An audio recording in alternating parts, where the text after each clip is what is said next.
நம்ம ஒருத்தருக்கு அளவுக்கு அதிகமா முக்கியத்துவம் குடுக்கும்போது, அவங்க மனசுல ஒரு விதமான சுப்பீரியாரிட்டி காம்ப்ளெக்ஸ் வந்துடும்.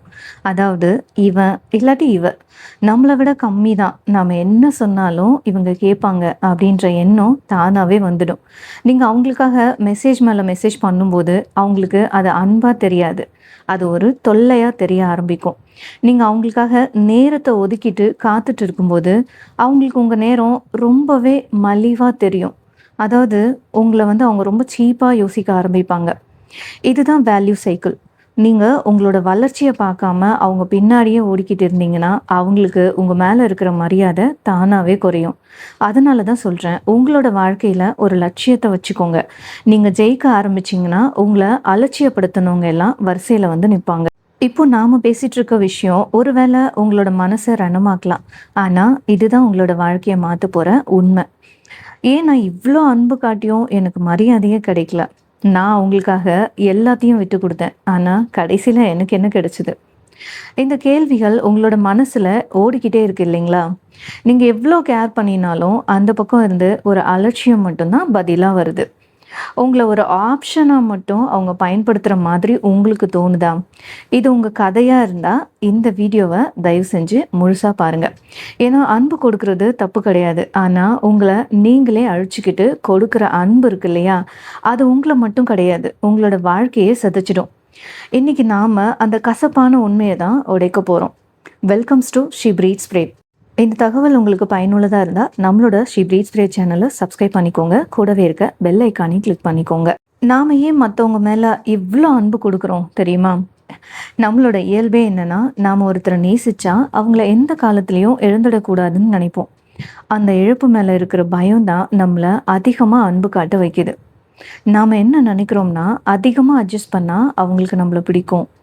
இல்லாட்டி அவங்க பண்ற எல்லாத்தையும் நம்ம சகிச்சுக்கிட்டா, அவங்க நம்ம கூடவே இருப்பாங்க. அவங்களுக்காக நம்மளோட ஆசைகள் எல்லாத்தையும் தியாகம் பண்ணா, அவங்க நம்மள பாராட்டுவாங்கன்னு நம்ம நெனைக்கிறோம். ஆனா உண்மை என்ன தெரியுமா? நீங்க எவ்ளோ அதிகமா கொடுக்குறீங்களோ, அவ்ளோ வேகமா உங்களோட மதிப்பு குறைய ஆரம்பிக்கும்.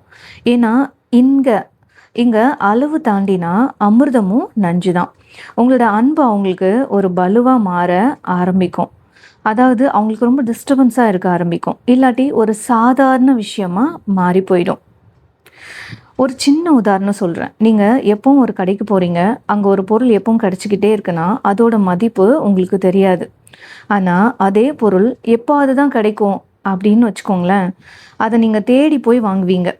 ஏன்னா, உங்களுக்கு தெரியும். அது வந்து எப்பவாது தான் கிடைக்கும் அப்படின்னு சொல்லிட்டு. ஸோ, எல்லா டைமும் அதோட அவைலபிலிட்டி கிடையாது அப்படின்றதால, அத வாங்கி ஸ்டோர் பண்ணி வச்சுக்கவும் ஆரம்பிப்பீங்க. இதுதான் மனுஷங்களோட சைக்காலஜியும். எப்பவும் அவைலபிளா இருக்கிறது. அவங்க எப்போ கூப்பிட்டாலும் நீங்க ஓடி போய் நின்னீங்கன்னா, அவங்களுக்கு நீங்க ஸ்பெஷல் கிடையாது. நீங்க அவங்களோட கைக்குள்ள இருக்கிற ஒரு பொம்மை மாதிரி. எல்லாத்துக்கும் எஸ்ன்னு சொல்றது. அவங்க என்ன சொன்னாலும் தலையாட்டுறீங்கன்னா, உங்களுக்குன்னு ஒரு சொந்த கருத்து இருக்காதுன்னு அவங்க முடிவு பண்ணிடுவாங்க. 3வதா வலிய மறைச்சுக்கிறது. நீங்க காயப்படும்போது கூட அவங்களுக்காக சிரிச்சுக்கிட்டே இருந்தா, அவங்களுக்கு உங்க வலியோட ஆழம் தெரியவே தெரியாது. இதுதாங்க மிகப்பெரிய ஒரு வலியாவே இருக்கும். இவங்களுக்கு என்ன பண்ணினாலும் தாங்குவாங்க அப்படின்ற மனநிலைமை அவங்களுக்கு வந்துரும். மரியாதைங்கிறது அடுத்தவங்க கொடுக்கறது இல்ல. நீங்க உங்கள எப்படி நடத்துறீங்களோ, அத வச்சு தான் மத்தவங்க உங்கள நடத்துவாங்க.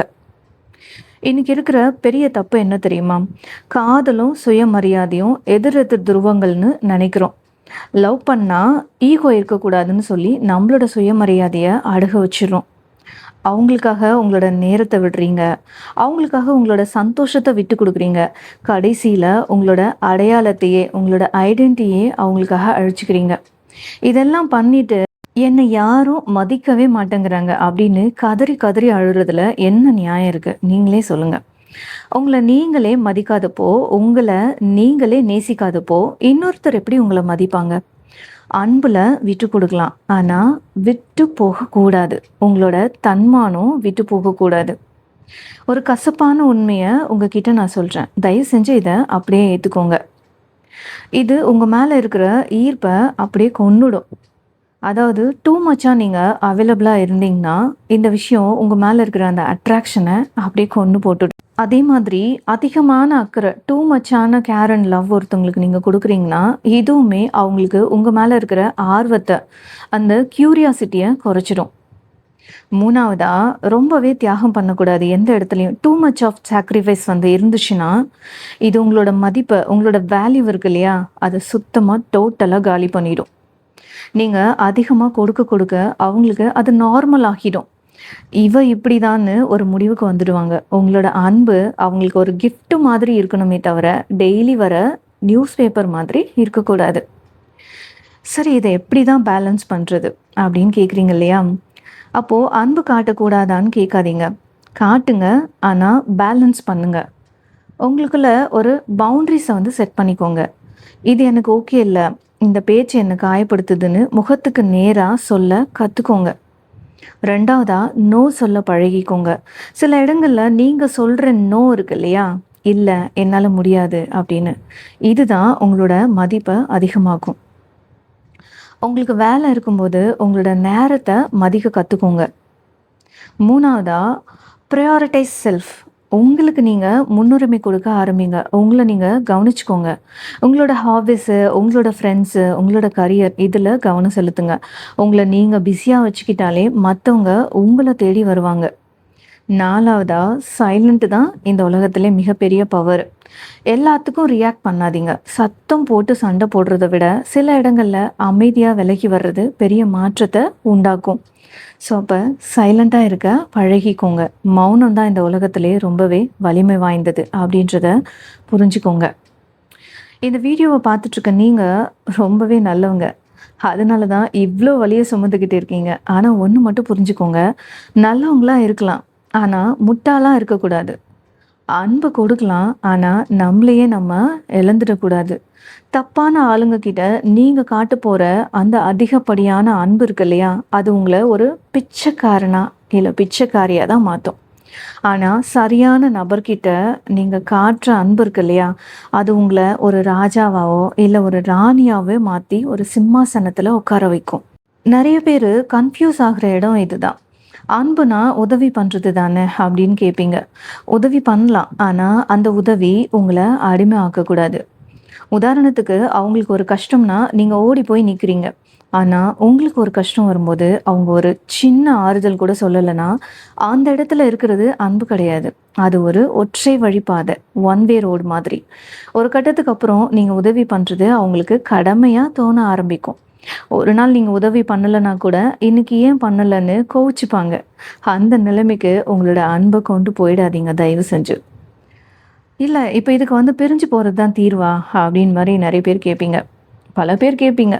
அப்போ நான் உங்கள விட்டு பிரிஞ்சு போயிடணுமா? அப்படின்னு. நான் அப்படிலாம் சொல்லவே கிடையாதுங்க. ஒரு உறவுல நீங்க எவ்வளோ தூரம் போயிருக்கீங்கன்னு பாருங்க. உங்களோட மரியாதை ஒருத்தர் திரும்ப திரும்ப மிதிக்கிறாங்க அப்படின்னா, அந்த இடத்துல சமாதானம் ஆகாதீங்க. ஒரு சின்ன தூரத்த ஸ்பேஸ் வந்து மெயின்டெயின் பண்ணுங்க. நீங்க இல்லாதப்போ தான் உங்களோட அருமை அவங்களுக்கு புரிய ஆரம்பிக்கும். அமைதியா விலகிருங்க. நீங்க சத்தம் போட்டு சொன்னா புரியாத பல விஷயங்கள் நீங்க பேசாம இருந்தா புரியும். அந்த தூரத்துலயும் அவங்களுக்கு உங்களோட வலி புரியலைன்னா அப்போ யோசிங்க. அந்த உறவு உங்களுக்கு உண்மையிலேயே தேவையான்னு யோசிங்க. கடைசியா ஒரு விஷயம். தங்கம் ஏன் விலை உயர்ந்தது தெரியுமா? தெரியும், எல்லாருக்குமே தெரியும். ஏன்னா தங்கம் வந்து ரொம்ப கம்மியா தான் கிடைக்குது. கம்மியா கிடைக்குது மீன்ஸ் அதோட அவைலபிலிட்டி. ஒரு தங்கத்தை உருவாக்கணும்னா அதுக்கு எவ்வளோ உழைப்பு தேவைப்படுது. அதை வந்து தேடி எடுக்கிற நேரம் இருக்கு இல்லையா? அதுக்கான நேரங்கள் எவ்வளோ ஆகுது? அதை உருவாக்குறதுக்கு எவ்வளோ நேரங்கள் ஆகுது? குறைஞ்ச அளவு தங்கம் தான் இந்த பூமியிலேருந்து நமக்கு கிடைக்குது இல்லைங்களா? அதே மாதிரி தண்ணி ஏன் மலிவானதா இருக்கு? ஏன்னா அது எல்லா இடத்துலையுமே கிடைக்குது. ஸோ இப்போ இந்த 2 விஷயத்துல உங்களுக்கு புரிஞ்சிருக்கும். தங்கம் ஏன் விலை உயர்ந்ததா இருக்கு? தண்ணி ஏன் மலிவானதா இருக்கு? இதிலிருந்தே உங்களுக்கு தெரிஞ்சிருக்கணும், இனி நீங்க எப்படி இருக்க போறீங்க அப்படின்றது. ஸோ தண்ணியா இருக்காதீங்க, தங்கமா இருங்க. உங்களோட அன்பு எல்லாருக்கும் கிடைக்கிற பொது சொத்து கிடையாது. அது உங்கள மதிக்கிறவங்களுக்கு மட்டும் கிடைக்கிற ஒரு பொக்கிஷம். உங்கள நீங்க செதுக்க ஆரம்பிங்க. உலகம் உங்கள கொண்டாட ஆரம்பிக்கும். இன்னையிலேருந்து ஒரு உறுதிமொழி எடுங்க. இனிமே என்னோட அன்ப நான் யாருக்கும் மலிவா கொடுக்க மாட்டேன். உங்கள மதிக்காத இடத்துல உங்களோட மௌனத்த மட்டும் பரிசா கொடுத்துட்டு அமைதியா வெளிய வாங்க. ஞாபகம் வச்சுக்கோங்க, சரியான நபர் உங்களோட அன்ப மதிப்பாரு. உங்களோட மரியாதையையும் பாதுகாப்பாரு. அந்த ஒரு மனுஷனுக்காக உங்களோட அன்பை சேமிச்சு வைங்க. நிச்சயமா அந்த ஒரு மனிதர் நம்மளோட இந்த பிரபஞ்சம் இருக்கு இல்லையா, அது நமக்கு கொடுக்கும். உங்களுக்குன்னு ஒரு உலகம் இருக்கு. உங்களுக்குள்ள ஒரு கனவு இருக்கு. ஒருத்தர் பின்னாடி போயிட்டு என்ன நேசி, என்ன மதின்னு பிச்சை கேட்குற நேரத்துல, அந்த நேரத்த உங்க மேல முதலீடு பண்ணுங்க. அன்புன்றது அடிமைத்தனம் கிடையாது. நீங்க அன்ப அள்ளி குடுக்கலாம். ஆனா, உங்களோட தன்மானத்த அடகு வைக்காதீங்க. உங்கள மதிக்காத ஒரு இடத்துல நீங்க எவ்வளோதான் தங்கமா இருந்தாலும், அவங்க கண்ணுக்கு அது வெறும் பித்தளையா தான் தெரியும். அதனால இப்போவே இந்த நிமிஷமே உங்களோட கண்ணீரை தொடச்சிக்கிட்டு எழுந்து நில்லுங்க. உங்களை நீங்க மதிக்க ஆரம்பிச்சா உலகமே உங்களை மதிக்கும். உங்களை நீங்க நேசிக்க ஆரம்பிச்சா அன்பு உங்களை தேடி வரும். உங்களை அழவிட்டவங்க முன்னாடி நீங்க வாழ்ந்து காட்டணும். அதுதான் நீங்க அவங்களுக்கு கொடுக்குற மிகப்பெரிய தண்டனை. ரிமெம்பர் பண்ணிக்கோங்க, உங்களோட மதிப்பு உங்களோட கையில தான் இருக்கு. நீங்க மலிவானவங்க இல்லை. நீங்க ரொம்ப காஸ்ட்லியானவங்க. அதாவது விலை மதிக்க முடியாதவங்க. அத அவங்களுக்கு புரிய வைங்க. நண்பர்களே, ஒரு விஷயம் மட்டும் புரிஞ்சுக்கோங்க. இந்த உலகத்துல எந்த ஒரு பொருளுமே ரொம்ப ஈஸியா கிடைச்சா அதோட மதிப்பு யாருக்குமே புரியறதே கிடையாது. ஸோ உங்களோட அவைலபிலிட்டிய குறைச்சுக்கோங்க. அது மட்டும் இல்லாம நீங்க பிறருக்காக நேரத்த செலவழிச்சு கடைசியா இந்த 0ன்ற இடத்துல தான் இருப்பீங்க. அதுவே உங்களோட கரியர்ல ஃபோக்கஸ் பண்ணி உங்களோட ஹாபீஸ்ல ஃபோக்கஸ் பண்ணுங்க. உங்களோட உடம்பு மேல ஃபோக்கஸ் பண்ணுங்க. உங்கள நீங்க ஃபிட்டா வச்சுக்கோங்க. ஒரு நேரத்துல உங்களோட வாழ்க்கையில, உங்களோட கரியர்ல நீங்க ஜெயிச்சு உயர்ந்து நிக்கிறப்போ, உங்கள வேணான்னு சொல்லிட்டு உதாசீனம் பண்ணிட்டு போயிருப்பாங்க இல்லையா? உங்கள தேடி வருவாங்க. இவங்கள நம்ம மிஸ் பண்ணிட்டோமே அப்படின்னு சொல்லி ரொம்ப ரொம்ப ஃபீல் பண்ணுவாங்க. அதுவே நீங்க உங்களோட உடம்பையும் கெடுத்துக்கிட்டு, உங்களோட கரியரையும் கெடுத்துக்கிட்டு, நீங்க எங்க இருக்கீங்கன்னு கூட தெரியாம ஒரு 0வான ஒரு இடத்துல இருந்தீங்கன்னா, உங்கள விட்டுட்டு போயிருப்பாங்க பார்த்தீங்களா? அவங்க நினைப்பாங்க, "நல்ல வேளை இவங்கள நம்ம அன்னைக்கே விட்டுட்டோம்" அப்படின்னு சொல்லி நினைப்பாங்க. உங்கள ரொம்ப துச்சமா நினைப்பாங்க. இந்த உலகத்துல என்னைக்குமே ஜெயிச்சவங்க கரியர்லயோ, வாழ்க்கையிலயோ ஜெயிச்சவங்களுக்கு மட்டும் தான் மதிப்பு. அத விட்டுட்டு அன்புன்னு ஓடி, தன்னோட வாழ்க்கையே இழந்து, தான் யாருன்ற அடையாளத்தையே இழந்து, ஒரு மூலையா இருந்தவங்களுக்கு என்னைக்குமே இந்த உலகம் மதிப்பு குடுக்க போறதே கிடையாது. உங்களோட வாழ்க்கையிலயா இருக்கட்டும், இல்ல உங்களோட கரியர்லயா இருக்கட்டும், உங்க வீட்லயா கூட இருக்கட்டும், நீங்க ஜெயிச்சா தான் உங்களுக்கு மரியாதை. ஸோ எப்பவும் அன்புக்கு அடிமையாகாதீங்க. உங்களுக்கான ராஜ்யத்த நீங்களே உருவாக்குங்க. ஒரு முடிவு எடுத்துக்கோங்க. இனிமே உங்களோட அன்பு இருக்கு இல்லையா? அது சரியான இடத்துல, சரியான நபர்கிட்ட மட்டும் தான் கொடுக்கப்படும் அப்படின்ற ஒரு முடிவ எடுத்துக்கோங்க. கண்டிப்பா சரியான நபர இந்த பிரபஞ்சமும் சரியான நேரத்துல உங்ககிட்ட கொண்டு வரும். அது எப்போ தெரியுமா? நீங்க வாழ்க்கையில ஜெயிச்சு முன்னேறி நிக்கிறப்போ உங்ககிட்ட கரெக்ட்டான பெர்சன கொண்டு வரும். அதிகமான அன்ப யாருக்குமே கொடுக்காதீங்க. அப்படி நீங்க குடுக்கணும்னு முடிவு பண்ணிட்டா, அந்த அளவுக்கு அதிகமான அன்ப முதல்ல சரியான பெர்சனான உங்களுக்கு நீங்க குடுங்க. என்னைக்குமே அன்பு குடுக்குறதுல உங்களுக்கு நீங்க முதல் பங்கு எடுத்துக்கோங்க. அப்புறம் தான் மத்தவங்களுக்கு. இந்த வீடியோ உங்களுக்கு ஒரு தெளிவு குடுத்திருந்தா, யாருக்கு இது தேவையோ அவங்களுக்கு ஷேர் பண்ணுங்க. அன்பா, மரியாதையா உங்களோட கருத்து என்னன்னு கமெண்ட்ல சொல்லுங்க. இன்னும் நம்ம ஸ்ரீபிரீஸ் சேனலை சப்ஸ்கிரைப் பண்ணாம பார்க்குறவங்க சப்ஸ்கிரைப் பண்ணிக்கோங்க. கூடவே இருக்க பெல் ஐக்கானையும் கிளிக் பண்ணிக்கோங்க. இன்னொரு பயனுள்ள தகவல்ல உங்களை சந்திக்கிறேன். நன்றி.